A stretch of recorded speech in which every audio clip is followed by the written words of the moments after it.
നമ്മുടെ കർത്താവും ദൈവവുമായ ഈശോ മിശിഹായുടെ പരിശുദ്ധ നാമത്തിന് എന്നും എപ്പോഴും എല്ലായിടങ്ങളിലും സ്തുതിയും ബഹുമാനവും പുകഴ്ചയും ഉണ്ടായിരിക്കട്ടെ. നമുക്ക് പ്രാർത്ഥിക്കാം. ഈശോയെ, നിന്നെ സ്നേഹിക്കുവാനും ലോകത്തിൽ നിന്റെ സജീവ സാക്ഷികളായിരിക്കുവാനും ഞങ്ങൾക്ക് നീ കൃപ തരണമേ. നിന്നെ ഏറ്റുപറയുവാൻ, നിനക്ക് സാക്ഷ്യം വഹിക്കുവാൻ ഞങ്ങൾ കിട്ടുന്ന അവസരങ്ങളെ ഉപയോഗിക്കുവാൻ, ധൈര്യത്തോടെ ഉപയോഗിക്കുവാൻ കർത്താവേ ഞങ്ങൾക്ക് നീ ശക്തി തരണമേ.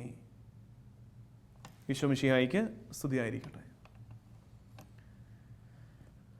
പ്രിയമുള്ളവരെ, ഈശോയെ തള്ളിപ്പറയുക എന്നത് എന്തൊരു ദുരന്തമാണ് അല്ലേ?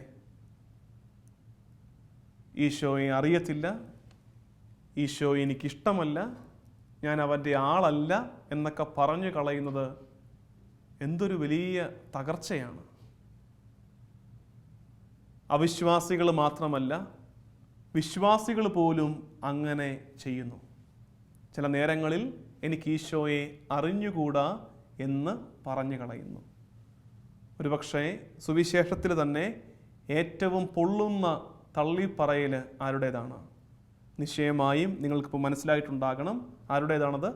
പത്രോസിൻ്റേതാണ്. പത്രോസ് ഗുരുവിനെ തള്ളിപ്പറയുന്ന ഭാഗം, ഈശോയെ തള്ളിപ്പറയുകയാണ്.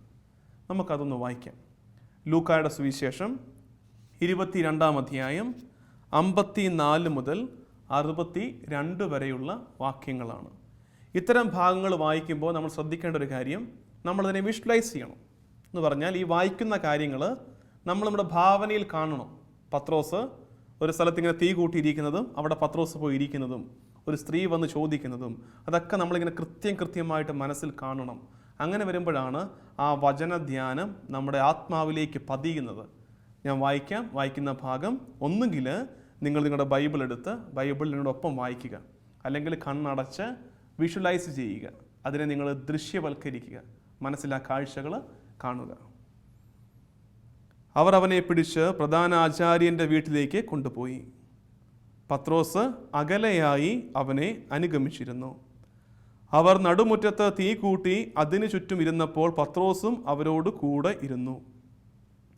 അവൻ തീക്കരികെ ഇരിക്കുന്നത് കണ്ട് ഒരു പരിചാരിക സൂക്ഷിച്ചു നോക്കിയിട്ട് പറഞ്ഞു, ഇവനും അവനോട് കൂടെ ഉണ്ടായിരുന്നു. എന്നാൽ പത്രോസ് അത് നിഷേധിച്ച്, സ്ത്രീയെ, അവനെ ഞാൻ അറിയുകയില്ല എന്ന് പറഞ്ഞു. അല്പം കഴിഞ്ഞ് വേറെ ഒരാൾ പത്രോസിനെ കണ്ടിട്ട് പറഞ്ഞു, നീയും അവരിൽ ഒരുവനാണ്.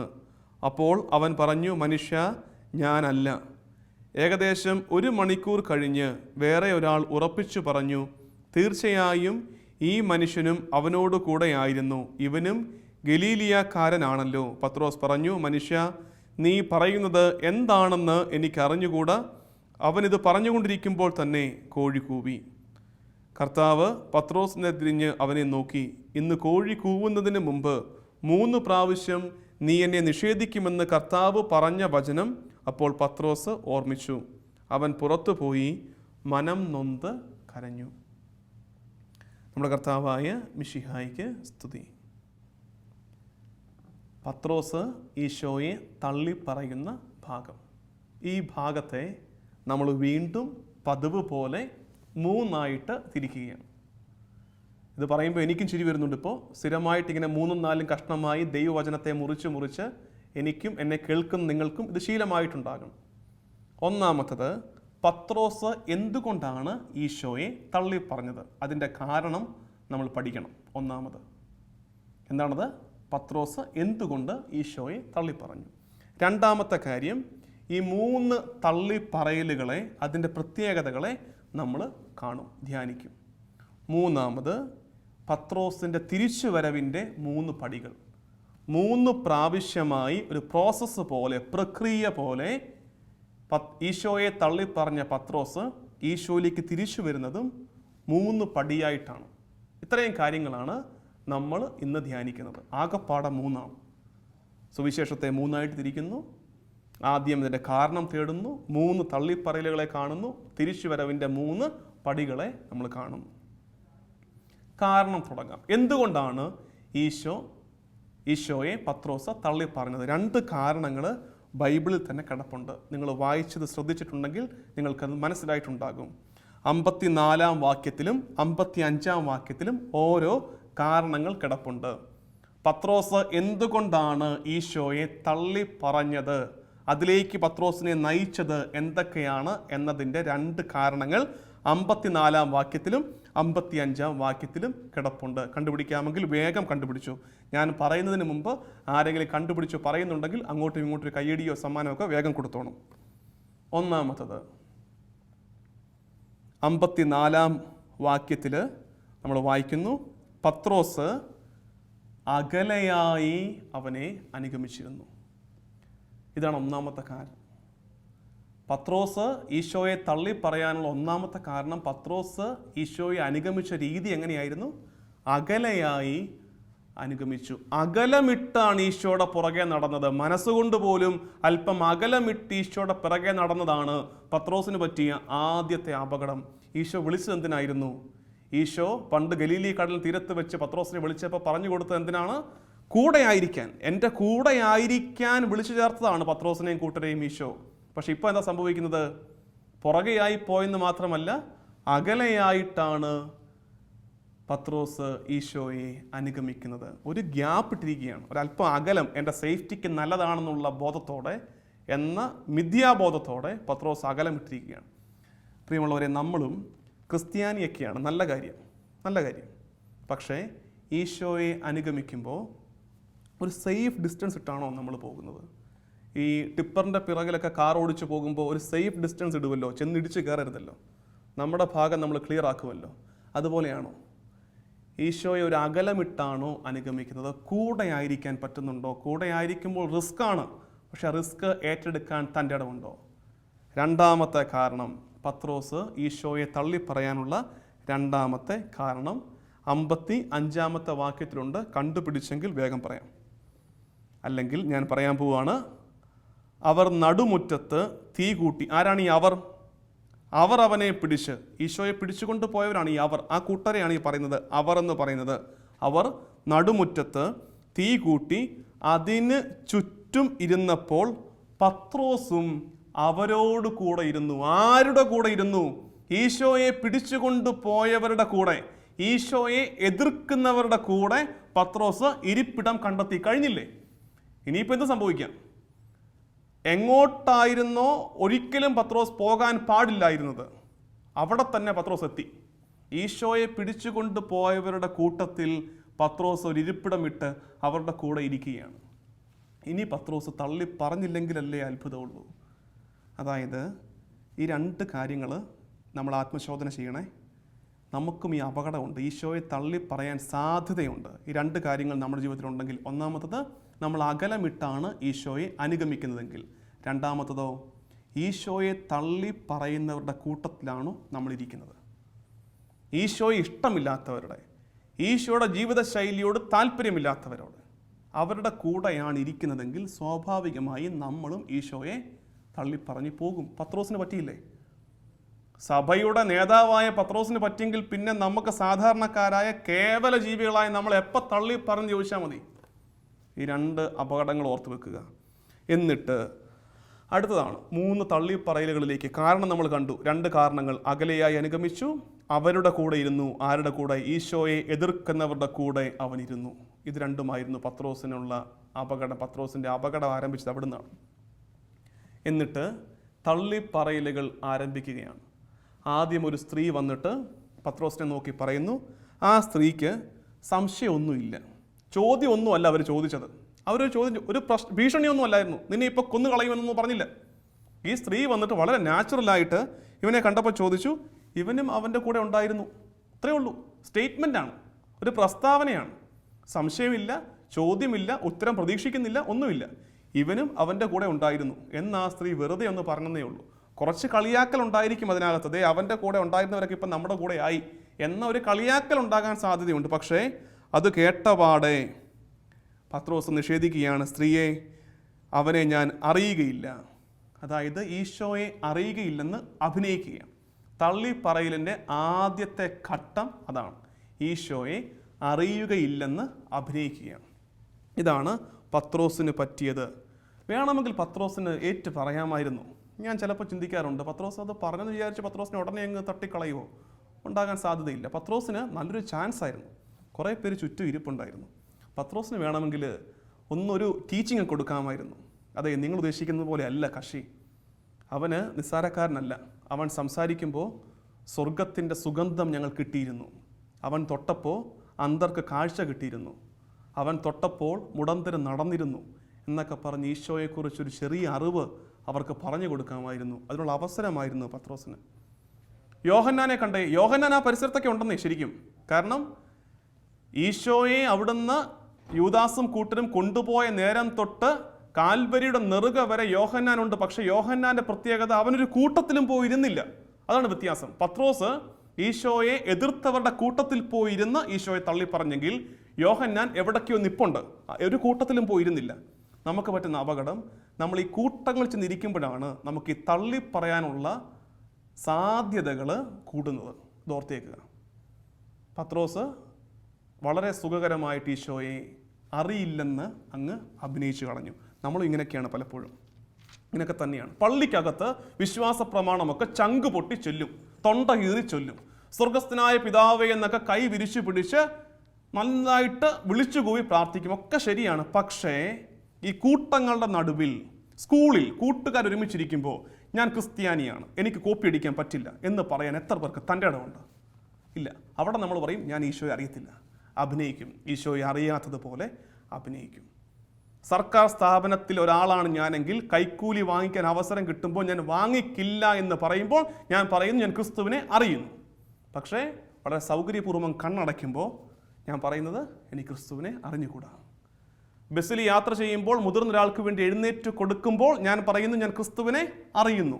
പക്ഷേ ഉറക്കം നടിച്ച് ചെരിഞ്ഞു കിടന്ന് ഉറങ്ങുന്നത് പോലെ അഭിനയിക്കുമ്പോൾ ഞാൻ പറയുന്നത് എനിക്ക് ക്രിസ്തുവിനെ അറിഞ്ഞുകൂടാ. എൻ്റെ കൂട്ടുകാർ ഒരുമിച്ചിരുന്ന് കുറച്ച് മോശം വർത്തമാനങ്ങൾ പറയുമ്പോൾ ആ കൂട്ടത്തിലിരുന്ന് ഞാൻ എൻ്റെ സംഭാവനകൾ കൊടുക്കുമ്പോൾ ഞാൻ പറയുന്നത് എന്താണ്? ഞാൻ ഈശോയെ അറിയുന്നില്ല. ഈ തള്ളി പറയലുകൾ കൂടുന്നുണ്ട്. സുരക്ഷിത ഇടങ്ങളിൽ, പള്ളിക്കകത്തൊക്കെ ഭയങ്കര ഭക്തരാണ് നമ്മളൊക്കെ. പക്ഷെ പുറത്തേക്ക് ഇറങ്ങി ചില കൂട്ടങ്ങളുടെ അകത്ത് പെട്ട് കഴിയുമ്പോൾ നമ്മൾ ആരും ഈശോയെ പിന്നെ അറിയുന്നില്ല. ആരാധനയ്ക്ക് കണ്ണീരോടെ പ്രാർത്ഥിക്കും നമ്മൾ. പക്ഷേ 4 പേര് കൂടുന്നിടത്ത് പരദൂഷണ കമ്മിറ്റിയാണ്. ഈശോയെ അറിയുന്നില്ലെന്ന് പറഞ്ഞു കളയും നമ്മൾ. അടുത്ത തള്ളിപ്പറയൽ, രണ്ടാമത്തത്. അവനോട് ചോദിക്കുന്നത്, പത്രോസിനോട് ചോദിക്കുന്നത്, നീ അവൻ്റെ ശിഷ്യനല്ലേ എന്ന് തന്നെയാണ്. ചോദ്യമല്ലത്, അവൻ്റെ ശിഷ്യനാണ് എന്ന് ഉറപ്പിച്ചങ്ങ് പറഞ്ഞു കൊടുക്കുകയാണ്. എന്നാ സംഭവം? അല്പം കഴിഞ്ഞ് വേറൊരാൾ പത്രോസിനെ കണ്ടിട്ട് പറഞ്ഞു, നീയും അവരിൽ ഒരുവനാണ്. ഈ പത്രോസിനെ തിരിച്ചറിഞ്ഞിട്ട് നീ അവൻ്റെ കൂടെ നടക്കുന്നത് ഞാൻ കണ്ടിട്ടുണ്ട്, നീയും അവരിൽ ഒരുവനാണ് എന്ന് പറയുകയാണ്. പത്രോസ് തള്ളിപ്പറയുകയാണ്, മനുഷ്യ ഞാനല്ല, ഞാൻ അവൻ്റെ കൂടെ ഉള്ളവനല്ലെന്നേ. സ്വന്തം ശിഷ്യത്വം തള്ളിപ്പറയുകയാണ് പത്രോസ് ചെയ്യുന്നത്. പത്രോസിന് പറ്റുന്ന അപകടം അതാണ്, ശിഷ്യത്വം തള്ളിപ്പറയുന്നു. അതായത് ഈശോ ഏറ്റവും പ്രധാനപ്പെട്ടവനായിട്ട്, മുഖ്യനായിട്ട് വിളിച്ചതാണ്. നീ കേപ്പയാണ്, നിൻ്റെ മേലിൻ്റെ പള്ളി ഞാൻ പണിയണം എന്നൊക്കെ പറഞ്ഞതാണ്. മോനെ ഇങ്ങനെയൊക്കെ ഉണ്ടാകും, ഈ പ്രശ്നമൊക്കെ ഉണ്ടാകും, നീ അപ്പോൾ തള്ളി പറഞ്ഞേക്കരുത്, വീണ് പോയേക്കരുത് പിശാചിൻ്റെ കണിയിൽ എന്ന് ഓർമ്മപ്പെടുത്തിയതാണ്. വലിയ വീരവാദം പറഞ്ഞാണ്, ഞാൻ കാരാഗ്രഹത്തിലെങ്കിൽ കാരാഗ്രഹത്തിലേക്ക്, മരണത്തിലേക്കെങ്കിൽ മരണത്തിലേക്ക് ഞാൻ കൂടെ ഉണ്ടാകാമെന്ന് വീരവാദം മുഴക്കിയവനാണ്. ദേ ഞാൻ അവനെ അറിയില്ല. ശിഷ്യത്വം തള്ളിപ്പറയുകയാണ് പത്രോസ്. മൂന്നാമത്തെ നിഷേധത്തിന് അല്പം കൂടെ ഖനമുണ്ട്. മൂന്നാമത്തെ നിഷേധം സംഭവിക്കുന്നത് ഏകദേശം 1 മണിക്കൂർ കഴിഞ്ഞ്, 59-ാമത്തെ വാക്യം, 1 മണിക്കൂർ കഴിഞ്ഞ് വേറെ ഒരാൾ ഉറപ്പിച്ചു പറഞ്ഞു. മറ്റുള്ളവർ പറഞ്ഞപ്പോഴത്തേന് ഉറപ്പുണ്ടായിരുന്നു, ഇത് എക്സ്ട്രാ സ്ട്രെസ് കൊടുക്കുകയാണ്. ഉറപ്പിച്ചു പറഞ്ഞു, തീർച്ചയായും ഈ മനുഷ്യനും അവനോട് കൂടെ ഉണ്ടായിരുന്നു, ഇവനും ഗലീലിയാക്കാരനാണല്ലോ. അവൻ്റെ നാട് വരെ പറയുകയാണ്, ഇവനും അവൻ്റെ കൂടെ ഉണ്ടായിരുന്നു, എനിക്ക് ഉറപ്പാണ്, ഗലീലിയക്കാരനാണല്ലോ എന്ന് പറയുകയാണ്. പത്രോസിൻ്റെ മറുപടി എന്താണ്? മനുഷ്യ, നീ പറയുന്നത് എന്താണെന്ന് എനിക്ക് അറിഞ്ഞുകൂടാ. അവനെ അറിയത്തില്ലെന്ന് മാത്രമല്ല, ഇതൊന്നും എനിക്ക് മനസ്സിലാകുന്നുകൂടിയില്ലെന്ന്. പൂർണ്ണമായ നിഷേധമാണ്. ആദ്യം ഈശോയെ അറിയാത്തതുപോലെ അഭിനയിച്ചു. രണ്ടാമത് ശിഷ്യത്വം തള്ളിപ്പറഞ്ഞു. മൂന്നാമത് പൂർണ്ണമായ നിഷേധം. അതായത് പത്രോസിൻ്റെ തകർച്ച അങ്ങനെ താഴോട്ട് അവനങ്ങ് പോവുകയാണ്, കുപ്പുകുത്തി പോവുകയാണ് പത്രോസ്. ഇത് പെട്ടെന്ന് സംഭവിച്ചതൊന്നുമല്ല. നിങ്ങളൊരു കാര്യം കേട്ടോ, ഇപ്പം ഞാൻ വായിച്ച ഭാഗത്ത് ഒരു കാര്യം കേട്ടായിരുന്നോ? എത്ര നേരം കഴിഞ്ഞാണ് മൂന്നാമത്തെ ആൾ വന്ന് ചോദിക്കുന്നത്? 1 മണിക്കൂർ കഴിഞ്ഞ്. 2 തള്ളിപ്പറയലുകൾ കഴിഞ്ഞ് വീണ്ടും 1 മണിക്കൂർ കഴിഞ്ഞാണ് ഒരാൾ വന്ന് ഉറപ്പിച്ചു പറയുന്നത്, നീയും അവൻ്റെ കൂടെ ഉള്ളവനാണ്, ഗലീലിയക്കാരനാണ് എന്ന് ഉറപ്പിച്ചു പറയുന്നത്. അതായത് ഇവരുടെ കൂടെ ഇരിക്കുമ്പോൾ ഈശോയെ തള്ളി പറയേണ്ടി വരുന്നു എന്ന് പത്രോസിന് മനസ്സിലായി. എന്നാൽ പിന്നെ എഴുന്നേറ്റ് പൊയ്ക്കൂടെ? പിന്നെയും 1 മണിക്കൂർ അവിടെ തന്നെ കുത്തിയിരിക്കുകയാണ്. പിന്നെയും 1 മണിക്കൂർ അവിടെ തന്നെ ഇരിക്കുകയാണ്, ആ കൂട്ടത്തിൽ തന്നെ ഇരിക്കുകയാണ്. നമുക്ക് പറ്റുന്ന അപകടമാണ്. ചില കൂട്ടങ്ങൾ നമുക്ക് പറഞ്ഞിട്ടുള്ളതല്ല. അവിടെ ഇരുന്നാൽ നമുക്ക് ഈശോയെ തള്ളി പറയേണ്ടി വരും, നമ്മൾ പറഞ്ഞു പോകും. അത് മനസ്സിലായെങ്കിൽ പിന്നെ എഴുന്നേക്ക് അവിടുന്ന്, പിന്നെ അവിടെ തന്നെ ഇരിക്കാതെ. പത്രോസിന് പറ്റുന്നത് പിന്നെയും 1 മണിക്കൂറും കൂടെ അവിടെ തന്നെ ഇരുന്നു. എന്നിട്ട് 3-ാമത്തെ വട്ടവും ഈശോയെ തള്ളി പറയുകയാണ് പത്രോസ് ചെയ്യുന്നത്. ഇത് അപകടമാണ്. ഇത് മനസ്സിലാക്കണം, നമ്മൾ ഗൗരവത്തോടെ എടുക്കണം ഇതിനെ. എന്നിട്ട് ഇനി നമ്മൾ പറഞ്ഞ കാര്യങ്ങൾ, നമ്മൾ 3 കാര്യങ്ങളാണ് പറഞ്ഞിരുന്നത്. 1, പത്രോസ് ഈശോയെ തള്ളിപ്പറയാനുള്ള കാരണങ്ങൾ 2 പറഞ്ഞു. 3 തള്ളിപ്പറയലുകളുടെ പ്രത്യേകതകൾ പറഞ്ഞു. ഇനി പത്രോസിൻ്റെ തിരിച്ചുവരവിനെക്കുറിച്ച് നമ്മൾ മനസ്സിലാക്കുകയാണ്. ഇങ്ങനെ ഈശോയെ, ഗുരുവിനെ നിഷേധിച്ച പത്രോസ്, തള്ളിപ്പറഞ്ഞ പത്രോസ്, ഒരുപക്ഷെ തീക്കായലിൻ്റെ സുഖത്തിന് വേണ്ടി, സ്വന്തം സുരക്ഷിതത്വത്തിനു വേണ്ടി ഗുരുവിനെ തള്ളിപ്പറഞ്ഞവൻ പിന്നെ എങ്ങനെയാണ് തിരിച്ചു വന്നത്? ആ തിരിച്ചു വന്നതിന്, ആ മിഴിവുള്ള കാഴ്ചയ്ക്ക്, അത് 2 വാക്യങ്ങളിലാണ് അത് ഒളിപ്പിച്ചു വെച്ചിരിക്കുന്നത്. 61ഉം 62ഉം വാക്യങ്ങൾ. 22-ാം അധ്യായം 61, 62 വാക്യങ്ങളിലായി പത്രോസിൻ്റെ ഈ തിരിച്ചുവരവ് നമുക്ക് കാണാവുന്നതാണ്. ഇത് വായിക്കാം, ശ്രദ്ധിക്കുക. കർത്താവ് അവനിത് പറഞ്ഞുകൊണ്ടിരിക്കുമ്പോൾ തന്നെ കോഴി കൂവി. അപ്പോൾ അവന് ബോധമുണ്ടായി. കർത്താവ് പത്രോസിൻ്റെ നേരെ തിരിഞ്ഞ് അവനെ നോക്കി. ഇന്ന് കോഴി കൂവുന്നതിന് മുമ്പ് 3 പ്രാവശ്യം നീ എന്നെ നിഷേധിക്കുമെന്ന് കർത്താവ് പറഞ്ഞ വചനം അവൻ ഓർമ്മിച്ചു. എന്നിട്ടോ അവൻ പുറത്തു പോയി മനം നൊന്ത് കരഞ്ഞു. 3 സ്റ്റെപ്പുണ്ട്. ഒന്നാമത്തത് ഈശോയുടെ ഒരു നോട്ടം. ഏതു പാപത്തിൻ്റെ പടുകുടിയിലായിരിക്കുമ്പോഴും ദൈവം തമ്പുരാൻ, ഈശോ അവിടെ കിടക്കുന്ന നമ്മളെ അലിവോടെ സ്നേഹത്തോടെ നോക്കുന്നുണ്ട്. ആ നോട്ടത്തിൽ എന്താണെന്നറിയാമോ? Still I love you. ഇപ്പോഴും ഞാൻ നിന്നെ സ്നേഹിക്കുന്നുണ്ട് കുഞ്ഞെ. ഈശോ പത്രോസിനോട് പറയുക, പത്രോസേ പോട്ടെ, സാരമില്ല, 3 പ്രാവശ്യം തള്ളി പറഞ്ഞല്ലേ, സാരമില്ല, ഇപ്പോഴും ഞാൻ നിന്നെ സ്നേഹിക്കുന്നുണ്ടാ എന്നാണ് ആ നോട്ടത്തിൻ്റെ അർത്ഥം. നിന്നെ മറന്നു കളയില്ല, ഞാൻ ചേർത്ത് പിടിക്കും ഇനിയും എന്ന ഓർമ്മപ്പെടുത്തലാണ് ആ നോട്ടം. ആ നോട്ടത്തിൽ പഴയ കാര്യങ്ങളൊക്കെ അവൻ ഓർക്കുകയാണ്. പത്രോസ് പഴയ കാര്യങ്ങളൊക്കെ ഓർത്തു. ഇതാണ് നമുക്കും സംഭവിക്കേണ്ടത്. ദൈവം തമ്പുരാനെ തള്ളിപ്പറയുന്ന ജീവിത സാഹചര്യങ്ങളിൽ വ്യാപരിക്കുന്നവരാണ് നമ്മളെങ്കിൽ തിരിച്ചുവരവിന് ആദ്യം സംഭവിക്കേണ്ട കാര്യം, 1, ഈശോയുടെ നോട്ടത്തിന് നമ്മളൊന്ന് പ്രതികരിക്കുക. ഒരു നോട്ടം കൊണ്ട് നമ്മുടെ കണ്ണുകളൊന്ന് പരസ്പരം ഉടക്കട്ടെ. ആ ഈശോയുടെ നോട്ടം കാണുമ്പോൾ നമുക്ക് മനസ്സിലാകും അവൻ്റെ അലിവ്, അവൻ്റെ ഹൃദയത്തിലെ കരുണ മുഴുവൻ നമുക്ക് മനസ്സിലാകും. അവൻ പറയും നമ്മളോട് കാതോരത്ത്, ഇനി ഞാൻ കൈവിടില്ല, ഞാൻ മറന്നിട്ടില്ല കുഞ്ഞെ നിന്നെ എന്ന് പറയും. അപ്പോൾ ആ സന്തോഷത്തിൽ നമ്മൾ പഴയതൊക്കെ ഓർമ്മിക്കും. എന്താ പഴയത്? ഈശോയുടേതായി വളർന്നു വന്നൊരു ബാല്യം നമുക്കും ഉണ്ടായിരുന്നു. ഒരിക്കലും ഈശോയെ തള്ളി പറയാതിരുന്ന ഒരു നല്ല കാലം, ഭൂതകാലം നമുക്കും ഉണ്ടായിരുന്നു. അത് നമ്മൾ ഓർമ്മിക്കും. ഇത് 1-ാമത്തെ കാര്യമാണ്. 2-ാമത് പത്രോസ് ചെയ്യുന്നത് എന്തെന്നറിയാമോ? പത്രോസ് പുറത്തുപോയി. മാനസാന്തരത്തിന് 2-ാമത്തെ ഘട്ടം അതാണ്. ഏതവസ്ഥയിലാണോ ഞാൻ ദൈവത്തെ വീണ്ടും വീണ്ടും തള്ളി പറഞ്ഞു പോകുന്നത്, അവിടെ നിന്ന് പുറത്തേക്ക് ഇറങ്ങ്. ഇനി അവിടെ ഇരിക്കരുത്. ഇനി അവിടെ നിന്നുകൊണ്ട് നിനക്ക് കരയാൻ പറ്റില്ല. അവിടെ നിന്ന് പുറത്തേക്ക് ഇറങ്ങണം. നമുക്ക് ഗൗരവമായി ചിന്തിച്ചു തീരുമാനമെടുക്കേണ്ട മേഖലയാണിത്. എവിടെയാണ് ഞാൻ ഈശോയെ കൂടുതൽ തള്ളി പറഞ്ഞു പോകുന്നത്? ഒരു പക്ഷേ എൻ്റെ കുട്ടികളാണെങ്കിൽ ചിന്തിക്കേണ്ടത്, ഇൻ്റർനെറ്റ് ഉപയോഗത്തിലാണ് ഞാൻ ഈശോയെ കൂടുതൽ തള്ളി പറയേണ്ടി വരുന്നത്. Get out of it. പുറത്തിറങ്ങ്, അവിടുന്ന് പുറത്തിറങ്ങ്.